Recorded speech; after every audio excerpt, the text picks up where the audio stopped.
Okay. So, hi everyone. I'm Cardia Pennington, your podcast host here at Internexus, and I'm a doctoral student at SMU. And I'm here today with Christian Garcia, Associate Dean and Executive Director of the Topol Career Center at the University of Miami. And he has over 20 years of experience working with students, and we are so excited to get his perspective on the importance of internships and how to navigate the application process in the digital age. So, Christian, thanks again for being here. Yeah, you're welcome. Can Thanks for having me. can you tell us, can you tell our listeners a little more about yourself and your background? Sure. So I actually just celebrated my 23rd year here at the Topol Career Center and the University of Miami. I, landed in career services kind of on a whim or kind of, by necessity. So I started my career, I've always worked in higher education. And I started in more new student orientation, welcoming students and families to, the universities, to campus life and that kind of a thing. So very student activities focused, that kind of a thing. And did that for several years out of grad school and was great, and I loved it. And I was at a school in the Midwest, and I was just ready to come back to Miami. I'm born and raised in Miami, and so yeah, the Michigan winters will do that to you, Oh, especially when you're from absolutely. Miami. Yeah, so I quit my job. I gave them a month's notice, and I called my mom up and I said, "Hey, so I'm coming back home. I don't have a job, but I'm going to be looking for one, so I may need to move in with you." And typical Latin mom, she's like, "You can live with me forever." I was like, "Well, let's not get carried away." So anyway, so I was looking for opportunities here in Miami, and I saw the job, which was at the time was an associate director of employer relations. And I was like, I could do this. It's very events-based. It's a lot of relationships. I'm like, I could do it. I just, had no experience in career. I didn't necessarily want to work in career either, if I'm being honest. And so I applied, and here I am 23 years later. One of I always say that career services is like the best kept secret in higher education. All the pieces kind of fell together for me in a lot of different ways. I get to actually see the results of the work that we do, which is amazing. And it's important work, and but also I have my summers back because when you do new student orientation, your summers are shot, right? So like all my friends are going on these great vacations, and here I was doing orientation. So it's nice to kind of have more of a more, ebb and flows throughout the year. But yeah, it's been great. It's been great all around. And yeah, I thought it would just be a 1 or 2 year stint, and here I am. I absolutely love the work that I do. I believe wholeheartedly in it. I love it. Um, and yeah, so really that's my background. I mean, I worked two professional jobs before coming to career services, and here I am. Um, but career services when I started and what it is today are two completely different things. It just really evolved, which has been great to be part of that evolution. Yeah, that's awesome. Yeah, you sound like you've really found just the right spot for you. And we're so grateful to have all that experience here with us today. Can we start by, can you talk a little bit about why the value of internships and why students should look for one? Well, I mean, there are many reasons. Obviously there's like the easy one of, would you buy a car without test driving it, right? You want to kind of, it's an opportunity for students to kind of test what it is that their interests are and kind of test, um, the exposure to that industry, but also to that organization. Test yourself. Is this really what I'm meant to be doing? I always say that even a bad internship, and bad can be many different things. It could be that it was just a mismatch. It could be a bad supervisor. It could be, anything else in between. But I believe that a bad internship is still a good internship because it helps you kind of weed out and make better decisions. So that's another reason why internships are important because they help in that decision-making process, right? Imagine going through 4 years and not having done any internship or have had no exposure to the industry that you think you want to go into. You graduate and you get into it and you're like, oh my gosh, right? So there's that. But that's assuming you can even get into the industry without that experience, right? So the world has evolved, and it's really critical for students to have that exposure and to have that experience. More and more companies are using internships as, a pipeline into full time. So you're seeing more and more companies use it as increased conversion into full time. So that's another reason why it's important. Um, you know, it's about, yeah, it's about exposure, it's about gaining that experience, but also expanding your network, right? So when you're in that internship, it's, all the people you're going to be faced or you're going to be working with or working for, whether it's a supervisor, someone else who works at the company, another intern, all those people have networks, right? So it's about, making sure that it just doesn't end there. Just because you have the internship, it doesn't mean you're just going to go do the internship. I mean, I guess you could, but really, a smart way of looking at it is, how do I increase or open more doors, potentially. So being curious and those things, it's really hard to do that if you're not being exposed to, you're not in the industry. Now, recognizing that that's easier for a lot of students than it is for other students, right? So, not every student can afford to just pick up and go for a summer to a different city and do an internship, because even if it's a paid internship, there are a lot of resources that are necessary to be able to do that, whether it's getting you there and back, living there, food, transportation, clothing, all those things. So, I say that internships are important, and they are, but I recognize that access to internships continues to be a major issue for many students. And it's something that I'm hyper aware of, and that I am very much working hard to break down barriers for students every single day. That's such an important point. I haven't heard much about, but access to internships is definitely tough. We're lucky to have resources at universities that can help you find the right one, but definitely knowing that there are barriers that still need to be worked on is a really, really important point. Do you think that the internship world, finding internships and choosing which one is right, has changed since the pandemic started? Like, I think maybe things have gone more digital, but have they stayed that way? Do you have any thoughts on how the pandemic has changed the landscape for students? Well, it changed it, and then, it's kind of changing back in some ways. And what I mean by that is, obviously during the pandemic, a lot of students had their internships rescinded because companies didn't know what they were doing. A lot of them had to, kind of pause, or stop their internship programs. The ones that kept them, obviously, they had to convert those into virtual, which was amazing. And I really kudos to those employers who were able to pivot really quickly because they had made that commitment to students. And, it was great for those students to have that experience, even though it wasn't in person, right? We still see a lot of virtual internships, and that's wonderful. To me, they're just as legitimate as an in-person internship. But I also recognize that as human beings, we feed off of other people, face to face. Right. So you're starting to see, we're definitely seeing more and more kind of a swing back to in-person internships for different companies, because they want that, and students want it actually. Students, I think there was a feeling that maybe students are going to want to just kind of hide behind the computer, and that would be more comfortable. But no, what we're hearing from students is that they want to be in the workplace. They want to be exposed to other interns and other, professionals. And really, there's something to be said about those kind of spontaneous conversations that happen in the hallway, or a quick brainstorming session that wasn't planned for, that just happens serendipitously. That doesn't, it's harder to make those things happen in a virtual setting. So yeah, I think that's, it makes sense that we're kind of back to that. Now, in terms of recruiting, the virtual thing, one of the positives of COVID is that, you know, it it opened up the opportunity to more students, or opportunities to more students, because companies are no longer just tethered, or stuck just going to like visit 10 schools, right? Obviously, funds are limited, time is limited. Who has the time to go to, you can't go to every single school, right?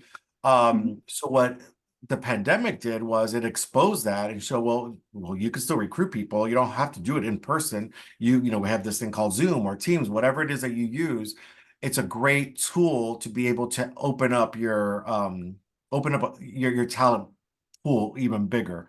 And going back to access, which I mentioned, imagine a student who is not at an Ivy League school or at a top, private elite or even public, elite institution, but is just as smart and has all the same drive, if not even more so. Imagine they're at a different school, at a smaller school, at a regional school that now has access to these internships. It's a game changer for them, right? And so I think that really is important because, the talent is not just at the top. We know the talent is everywhere. So Oh, absolutely. So like you mentioned, now we can get to more internships. Students can find the right fit.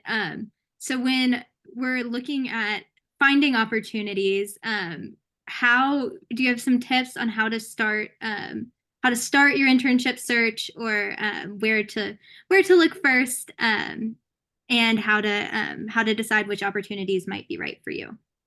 Well, I think the first step is, figuring out when do you want to do this internship? Because then that helps you determine, okay, let me back it up then in terms of my, starting early and making sure I have enough time. I'm teaching an internship course. I started teaching it last fall for the first time. And this program, students are required to do two 6 credit internships. Um, and the first internship is the summer of right after their freshman year. Wow. So what I learned really quickly is that these students had no clue. And why would they? Why would they? They've never had to do this before. So there's a lot of anxiety that comes with the unknown and not, having like, oh my gosh, um, but not even realizing like you don't just apply for one and wait, and believe it or not, there were some students who thought that, right? And so you need to know, when are you going to do your internship? So if you're going to do it in the summer, you don't wait till the summer to start looking for it. You don't, you need to start doing that at the beginning of the spring semester or the winter term. Start thinking, okay, let me come up with a plan, but also learning how is it that your particular industry recruits? Because as we know, some of them are recruiting even a year ahead. So if you waited until January, then you're out. That's it. You've missed that window. So you need to know more information about your industry. You need to know how they recruit, where they recruit, all the different methods. And the people that can help you with that are your career center. They can get that information. They have that information. If they don't have it, they're going to find that information for you, right? There are going to be other industries that are very much at the very last minute. It's going to be right before the summer term. But I think the more time you give yourself, the less stressed out you're going to be as those days and weeks and months start going by, because it becomes harder, it becomes crunch time. And then on top of that, you have the end of the semester and finals and all that stuff. It's a lot, right? So that's number one. I think that's paramount. And then in terms of like looking, most, every campus, every career center has their version of an online platform, for jobs and internships, whether that's Handshake or, Internexus or, did I say it right? It's Internexus, Yes, right? you got it. Good. Or, Simplicity or whatever the case may be, utilizing that. That's a great place to start, because these are platforms that are specific for the college market, for companies looking for internship talent. So that's where you would start. To me, why would you go to Indeed if you're looking for internships? Maybe they do have Absolutely. internship postings, but it probably wouldn't be the first place I would look, right? So there's that. But ask also, some of your classmates, maybe a grade or two ahead of you. How did they find their internships? Can you give me advice? You use the people at your disposal. This is the only time you're going to have that. Like, you basically have a built-in network of people that can help you, right? Lean on that. Yeah, you have a network when you get older. You have workmate, workmates and all that stuff, but it's much smaller, right? Uh, Yes. so alumni are another way to really, another audience to really reach out to and see, especially if you want to work at an organization that does not have a formal internship program, because we know all these big name companies, they have a formalized program, but oftentimes, some of these small to medium sized companies don't have that. Doesn't mean they won't consider it. They just probably never thought to do it, right? And so if you can find an alum that works at a place like that, what they may be open to helping to create one, right? Or even at a large company, let's say, you missed the deadline because for whatever reason, reach out to an alum in that organization that you're interested in, whether they're in HR or not, doesn't matter, but maybe they can connect you, maybe they can help you through a back channel. So there are a lot of ways to find internships beyond just the traditional of being behind a computer and applying, which is great. It's never been easier ever to find a job or an internship. You just click, submit your resume, maybe a cover letter. But that's the danger to that is, click, click, click, click, click. How are you going to stay organized? And are you Yes. applying for things that you're really interested in? Or are you just doing it haphazardly? You have to have a strategy for this, right? Um, and also not overlooking, just because a company, all these companies are going to, let's say you can apply online, but if they're coming to a career fair, you need to get to the career fair and have that face time. I just had, again, for my class, I had a few recruiters come and they sat on a panel and they were giving tips and, how do you stand out? We know you see, you get hundreds of resumes, hundreds, thousands, whatever. And what they said was, yes, you're right. We receive hundreds of resumes. So the ones that we remember are the ones that come up to us at the career fair and say, hi, my name is Christian Garcia, and I'm really interested in da, da, da, da, da, da, da. It helps them remember as opposed to the no names who may just be maybe just as qualified, but it's just a stack of resumes, right? So those face-to-face opportunities are really critical. And by the way, they don't only have to be in person. What's to stop you from, reaching out to someone on LinkedIn and saying, hey, can I take 20 minutes of your time, to do an informational interview? I want to, pick your brain. I found something really interesting on your profile, blah, blah. And if they're an alum, even worse, even better. I mean, the likelihood of them saying no is going to be very small. So to answer your question, there are many ways to find internships. Yes, I think those are some amazing tips, especially talking about leveraging your network. That can be a new experience and a new idea, especially to students coming out of high school. You're like, I don't know who to ask, who has the Oh, answers. And I think career centers are amazing spots to go to start because there's nobody yeah. who knows that world better than you guys do. But Um, they'd also be surprised. Oftentimes students will say, I don't have a network. It's like, okay, well, let's sit down, let's talk about that. Do you have parents, guardians, a family? Okay, let's start with them. Oh no, but they're not, my parents are not working in an industry that I'm interested in. Okay, so your parents don't have friends? Your parents don't have brothers or sisters or aunts, uncles. You don't have aunts and uncles. Oh yeah, okay. Maybe your uncle has, so a friend that works in what? Oh yeah, I guess that's true. Do you go to church, a synagogue? Again, that's a network, right? What are look around you. You'd be surprised, who is connected to whom. Your neighbor, your friend from high school or whatever. So you'd be surprised. Yes, I know. And looking at talking to students who are slightly older, even if they only have 1 or 2 more years of experience on you. I mean, I'm in a doctoral program right now, and I spend a lot of time looking at the third and fourth year students saying, hey, like, I need tips. How do I get through this next step? Uh, Absolutely. I And think and that, oftentimes it's easier, especially when you're new to this, to ask those near peers those questions before going to someone who has a 30-year career, right? Because yes, a you're little less because intimidating. exactly. And it's also how do you relate to that person? Wonderful, 30-year career, that's amazing. But that's so far down the horizon that sometimes it's really hard to connect and to like, relate. So, and you're going to be nervous, especially at that beginning, to ask those questions. You may have a complex, you may be embarrassed, all those things. It's easier to do that with a near peer to kind of get those nerves out of the way so that when you do decide to venture out to those people who are, alums or whatever, you're more comfortable in doing it and you're more practiced. Yeah, definitely. So as far as when you start searching for your internship, do you have thoughts on whether this will depend a little on the industry, I think, but whether students should look within an area, a very specific specialized area that they want to go into or they think they want to go into, or is it better to look for maybe a little outside of your comfort zone, like a newer, maybe exploratory experience instead? Yes, yes, and yes. I mean, so so it depends, right? Like, we have a Yes. school of architecture, right? If you want to be an architect, you have to have an architecture degree. It wouldn't make sense for you to do an internship, or it could. I'll say make sense question. I mean, a little asterisk, right? Asterisk. It would, if you want to be an architect, that's what you want to do. That's your end goal. It would not make sense to me to give advice to a student and say, you should do an internship in broadcast journalism, right? Yes. Now, could I probably be creative and work on that and be like, is there a tie? Yeah, maybe do a show. If your goal is to one day have your own show about architecture and design, okay, now you can marry those two things. So I'm not saying that these, things can't happen. But by and large, I think it depends on ultimately what your goal is, right? What is it that you want to do? Now, it's hard to say this is the only one thing I want to do. Like, your generation, this generation, you're not going to just have numerous jobs. You're going to have numerous careers, right? I've been at my job 23 years. That's like a dying thing, right? Um, so I think it's about gaining experiences, being smart about it, doing the same kind of internship over and over. What's the point of that? unless Hmm. you're getting progressive, more responsibility, that kind of thing. And I know your students who do get asked back for the following year, and I think that's wonderful because that's a testament to their with how impressive they were, right? And the work that they did.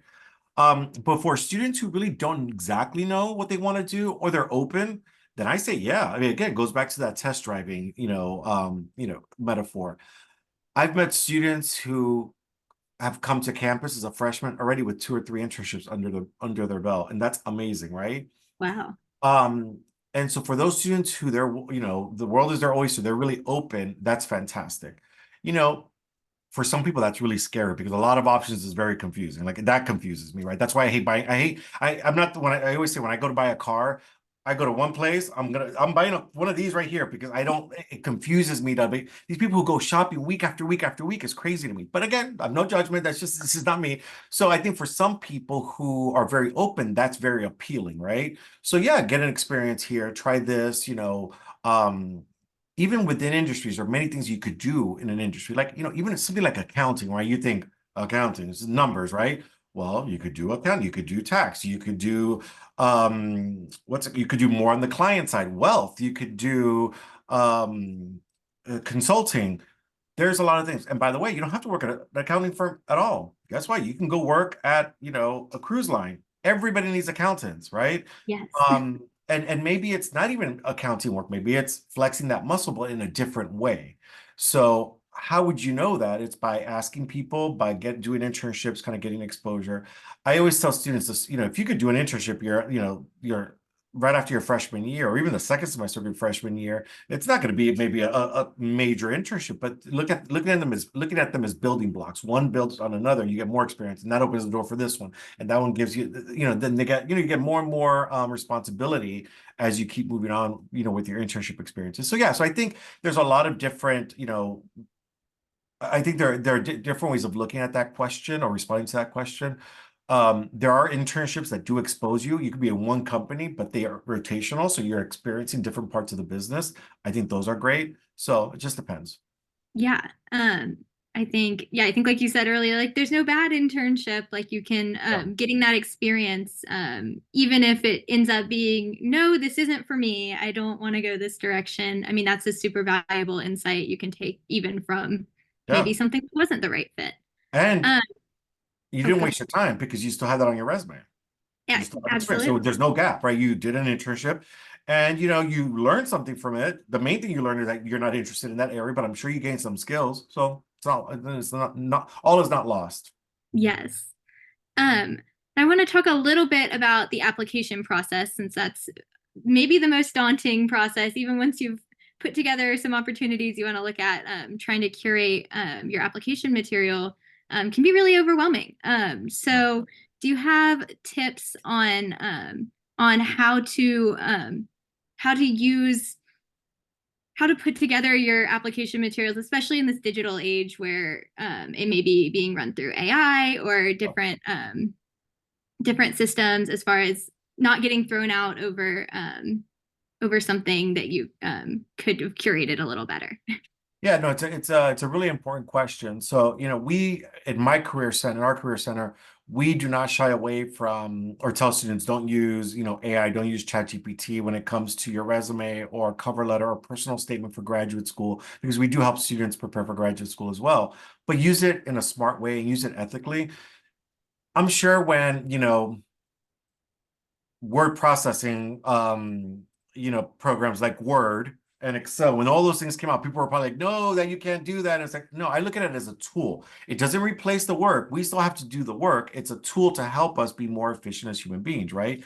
So to me, if you don't have to start from scratch, then don't, but you just have to recognize that you could spot a ChatGPT resume and cover letter that's all that has not been edited or edited very little.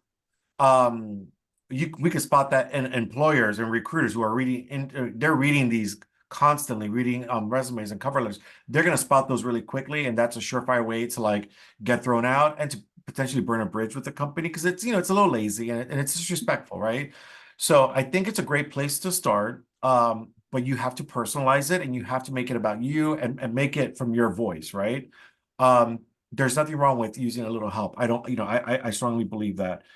So there's that part of it. So it's, especially nobody likes writing a cover letter. Listen, I run a career center, and the thought of writing a career, maybe that's why I've been here for 23 years. I don't want to have to write a cover letter again. Nobody ever says, "Oh, I have to write my cover letter today. How exciting!" No, I get it. It's a pain.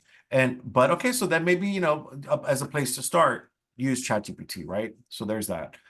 Um, but there are, companies, a lot of companies are using, systems where they're scanning the resume through, some kind of process, some system that they're basically looking for keywords, and so what you have to be smart about is making sure that you read a job description, online or whatever job interest you're looking for. And A, are you really interested in it? Can you see yourself there? And B, do you qualify for it? Doesn't mean that you have to meet every single thing. Remember, the way I always say is that, job descriptions are wish lists.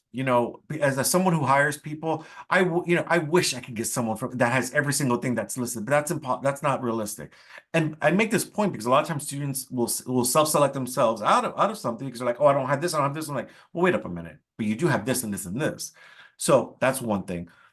But also, if you're using that if a company is using that kind of system, then that system is looking for keywords. And if you're applying for an internship in event planning and you don't have organization, marketing, social media, like those kinds of things, whatever else, project management, then you shot yourself in the foot because it's going to get rejected. So you have to be really smart. There are great tools out there. One of them is called JobScan, where basically you upload or you cut and you paste in the job description, and then you paste in your resume and you hit send or enter. And what it does is it's going to scan both and it's going to tell you how you stack up. Now, obviously, if it's telling you don't have this and this and this, you don't just make it up. If you don't have it, you don't have it, right? But if you do, then you need to reword your resume because you're missing some important things. Obviously, your career center can help you with these things. Sometimes, you know, writing a cover letter, the way I look at the cover letter, it's the personal side of your resume, right? A resume is your resume. It's very black and white. It's going to tell the reader what your experience is. But even then, those accomplishment statements that are super vague are really annoying and they don't serve you. It needs to be clear. Like, this is what I did, these are the skills I used, and these are some of the results that I got, right? So then what's the difference with the cover letter? Okay, so then, let's talk about it. The cover letter gives you the opportunity to really personalize and say, I want to work in your company because of X, Y, Z. I know this about your company, and I've followed you for many years, and it's my dream to work at this organization. And maybe it's not your dream. It doesn't have to be that dramatic. It could just be like, I really want experience with X, Y, Z. Or I learned about this opportunity through a classmate of mine who did an internship with you last year. So it's about making that connection of why you're interested, how you learned about it. You're just to show the reader that you're just not applying to anything and everything. So that takes work, right? Now, it doesn't mean you can't have like a shell, like a stand, like your main cover letter that then you personalize to every single job. Because that's the other thing, if you just change the name of the company and then people are going to see through that as well. You want to personalize it. You may want to have multiple resumes depending on, the job, if you have different interests, you know what I mean? Like, so it depends on, what you're looking, if you're looking for, going back to your previous question about, opening your widening your net, your search, then maybe have one resume that's more tailored towards, event planning. But then also if you're into like digital stuff and content creation or whatever, then maybe put that up to the top, those kinds of things. So you have to know yourself. You have to know what is it that you're applying for, and then how do you make those two things match? Yeah, I think those are great tips, and customizing each one to the job can definitely feel like a lot of work, but I know that that's got to make a huge difference to know, for the company to know you're paying attention. Yeah, I mean, think about it. Like, imagine logging into your Netflix, turning on your Netflix, and every single person got all the same movies, shows, all the same. Everybody's looked exactly the same. I can guarantee you, Cardi, your Netflix looks very different from my Netflix, right? Yes. Why? because it learns about what you're watching and it's going to curate, customize to you what's the most relevant to you. So it's the same thing. You imagine an employer getting the same vanilla resume over and over with just different names of students. No, they need to know what sets you apart. Why is it that you would fit into that organization? That's a great analogy. I've never thought of I it just that came up way, with that but one. I literally just came up with that one. So I love it. That was great off the top of your head. Yeah, I mean, everything in the world these days is curated to us as individuals. And so why do we not think we need to do the same thing for exactly. applying to jobs? Absolutely. So as far as in the virtual landscape of applying to internships, once you've submitted these things and you get an interview back, do you have any tips for prepping for virtual interviews and anything that's different for a virtual interview than maybe how we would usually connect in person? Yeah, no, virtual interviews.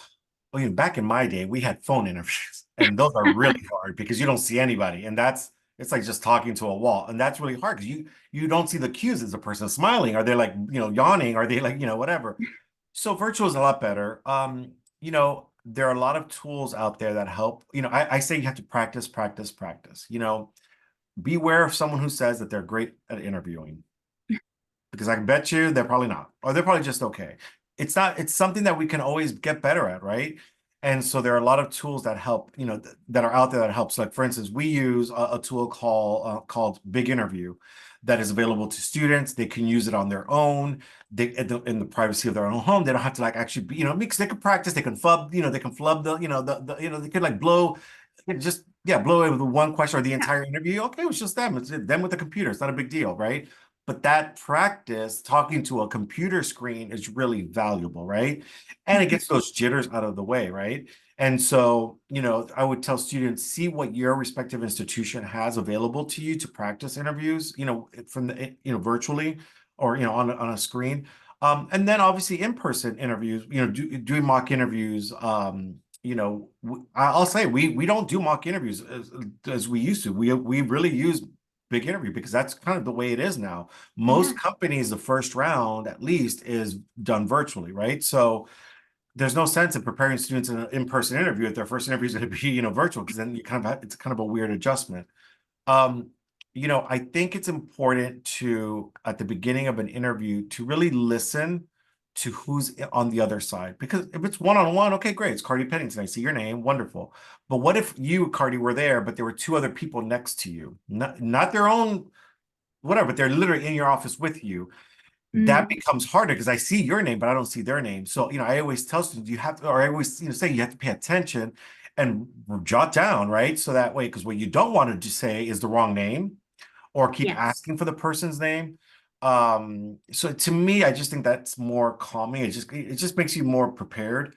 Um, I think of it as, any other interview, you obviously want to keep that enthusiasm, eye contact. I think, yeah, I mean, you're able to see the person, so that's really helpful. So I think, yeah, I think those are some of the things that I would definitely, in terms of preparation. The other thing is making sure you have questions. It's like a cardinal sin to not ask questions. And I'm still blown, I'm still surprised that I have to provide that to say that. But there are adults, and I know students are adults, but like seasoned adults who will go through an entire interview and then say, and then we turn it over and say, do you have any questions for us? And they're like, no, I'm good. I mean, it baffles my mind because it's a two-way street, right? The company wants to get to know you, but you want to get to know the company too. Do you want to work there? What if the people that are interviewing you, are odd? Or what if, they're not able to answer your questions? Or what if, you know, they let slip something that, you would never have known had you not asked questions, right? Yeah. So you're interviewing them as well. So I think you have to go prepared and not just like the basic questions, talking about the culture, like whatever, like, like if you ask the right questions, you're going to learn about the culture, right? So you Mhm. want to know about like, how are you, what does success look like? Like, how would I be measured? You know, or, I see that you've been here for 23 years. What's kept you here? That's going to speak to the culture, right? Tell me about Absolutely. it. Yeah. Tell me about a time that, your company failed at something or you failed at something. How did you like maneuver that? Or how tell me about a time that an internship project didn't go well. Like, well, what was that about? That kind of a thing. Yes, I was told once that I should be both interested and interesting when Yeah, I'm I like talking to that. someone, and I think that goes to a similar point. Like you can be interesting in your answers, but it's also really important that you're interested in what they have to say. Right. Like if you don't ask me any questions, I can guarantee you that I will not hire. It's guaranteed. Like I don't care if you blew my socks off on every single question that I asked you or that we asked. If you do not ask any questions, it's a no for me. Absolutely not. It's odd. I think yeah, it's odd. It's odd. It's a red flag.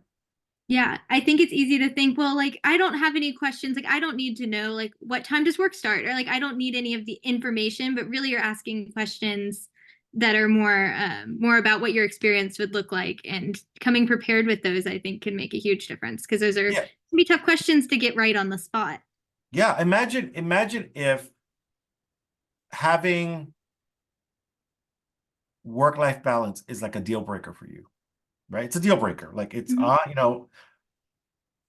and in asking a question, you hear back, well, yeah, our culture, we are like, we're working, all day and many times, we go into the evenings, because that's just the nature of our work. And, there are like a lot of deadlines and, we're really short staffed. So we really depend on people to like work extra. Had you not asked the right questions, you wouldn't have known that. And then now you start this job and you get there and you're like, oh my gosh, you know what I mean? So, and that's a very simple, that's an easy, like whatever, but there are a lot of other things you can uncover and you will uncover if you ask the right questions. Definitely. So now that we've talked a little bit about the application process, I want to talk about once you have the internship, how can you make the most of your internship experience, and what are the things you really need to make sure you're proactively doing to make the experience what you want to get out of it? So, it's a good question in that, I think sometimes the focus is always on how do I find internships and then how do I get it? And that's it. Well, do we just like stop like existing once we get the internship? The work doesn't end, right? Like, but to me, the easy part is doing the work. You're going to get trained. You're going to have guardrails in place. They're going to help you along. You're going to, hopefully, most more likely than not, you're going to, you have this project, you have this, you need help. You're going to have this person, blah, blah. This is how we communicate internally. Fantastic. But that's not it. That's not, okay, that's whatever.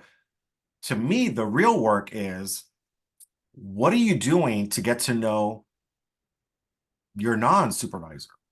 The other people that work in that organization. Are you asking your supervisor to connect you to other people? Oh, I saw that, what does that department do? Is it possible for me to like, meet them or meet that, meet the manager? Can I shadow them? Maybe, and it could be something you're not interested in at all, but that makes you stand out. It shows that you are invested in that organization and that you are invested in your own learning. Learning doesn't stop beyond just what you're working on in the, for your internship. You want to learn more about the organization, right? um can I attend this meeting? Is that possible? Or can I shadow you one day when you're not doing this part of the job but you're doing something else? Would it be possible for me to shadow you for half a day, or for a full day, that kind of a thing? um it goes back to the network, but it goes back to just being inquisitive, being interested, like you said. I love that. um Especially if you know that you really like this experience and you want to see and you see yourself potentially growing in this company, and you know that this company, they do conversions but they're not doing 100% conversions. Doesn't mean that you have it in the bag, right? So you want to do your job, you want to do it well, but what's going to make you stand out? But stand out in a good way, in the sense of like, not doing the things that we think we're supposed to be doing, like, brown nosing and that kind of a thing. People will see through that immediately, or like asking the very basic questions, and it doesn't mean that it's about staying late. That's not really what people are looking for. They're looking for people who have inquisitive minds and are open to other things. The other way to stand out is offering your suggestions. You know, I like to say that I'm pretty in tune with, college. Hey, I always say I'm still cool. No, I'm not. I'm not. I mean, maybe whatever. That's just a sale. But I don't know what's going through a 20-year-old's mind or 19-year-old or 18-year-old. Like, I mean, I'm sorry, I'm so far removed at this point. So I may have an idea that I think is fantastic, for social media or for something. But the last thing I want to do is do something like that. And then it's like, it's cringe, right? And so that we have over 30 students that work at our career center, whether it's the front desk, as an intern, as career coaches. And so it's a built-in focus group of students, right? So oftentimes when we want to do something that we think is going to be fun and like whatever, we run it by students. So I tell students, be that for your supervisor, be that for the people that you're going to be working for, and say, hey, I have an idea for social media, or I have an idea for this presentation. I see that you're using PowerPoint. Have you ever thought of using Canva, or have you ever thought of using Prezi? It's like that reverse mentorship. So Yes. young people have just as much to give to people on my side who, even me, I love technology and I love new things, but sometimes it's great to have a younger person explain it to me. And I'm like, okay, I'm on board. So that's another way to set out.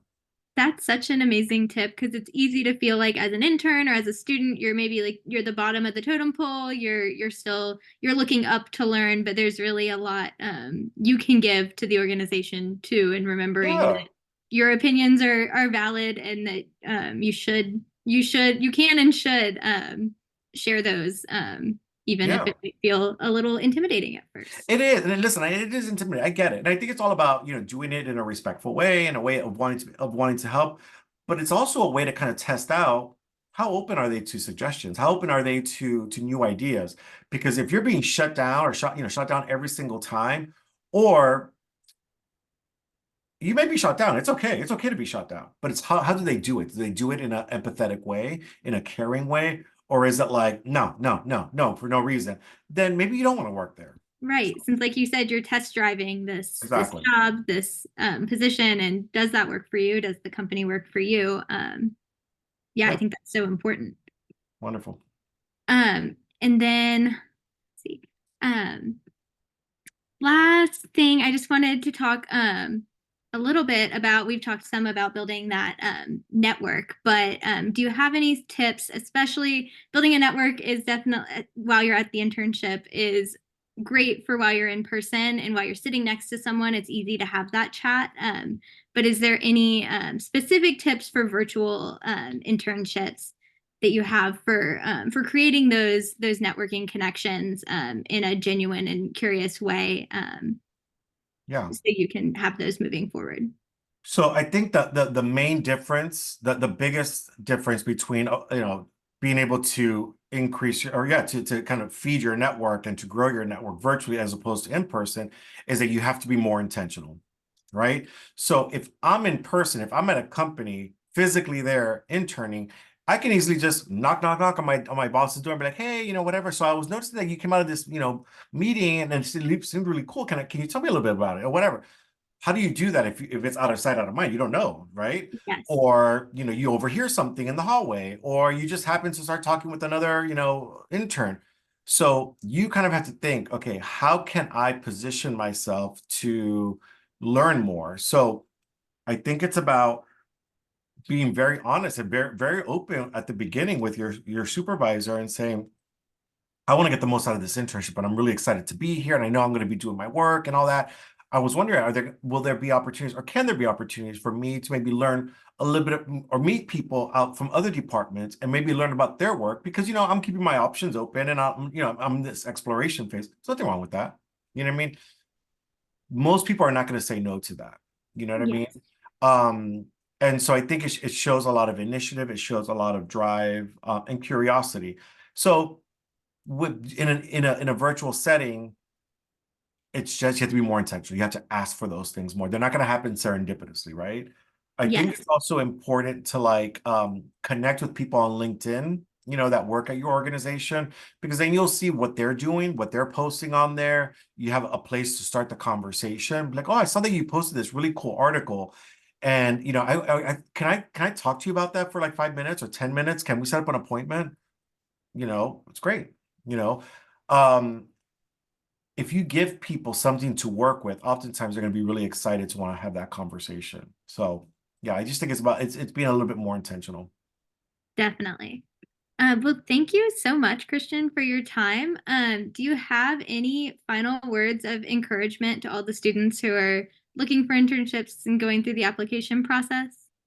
Yeah, I think the last thing, what I would say in terms of encouragement is to not get discouraged. Um, I recognize that even though it's never been easier to apply for an internship, oftentimes students will say, I've been applying, I don't hear anything back. I don't even get a no thank you. And I recognize that. And that stinks. And it is, and I would love to say that's going to change. And it probably won't. Don't get too wrapped up into that. Don't let yourself, go down this path of like just being bummed out because those things will manifest themselves in other ways. So it may come across. So when you do land an internship, you may not be your normal self, your positive self. You may come across a little bit of a downer or just not as excited. So do whatever it is that you need to do to keep you motivated. That could be having a buddy that you work with and that you're kind of motivating each other. It could be going for a run, making sure you're staying active, whatever it is you need to do, or breaking these things into smaller chunks because it could be overwhelming. Um, the other thing is staying organized because if you're applying for 100 internships, it is going to be very easy to forget.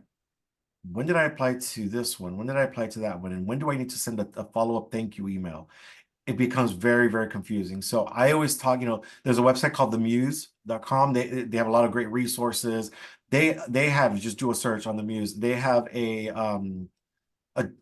job application tracker, like organization. It's basically a spreadsheet that's already created, and then you can personalize it for yourself that helps you stay on track and organized so you know exactly what you applied for when, what the next follow, what you need to do when. So that helps with it avoids the risk of you becoming overwhelmed by this, right? And then getting disillusioned. So know when to move on. And when you haven't heard from a company, move on. It's not personal and just keep it moving. And eventually you're gonna find what's right for you.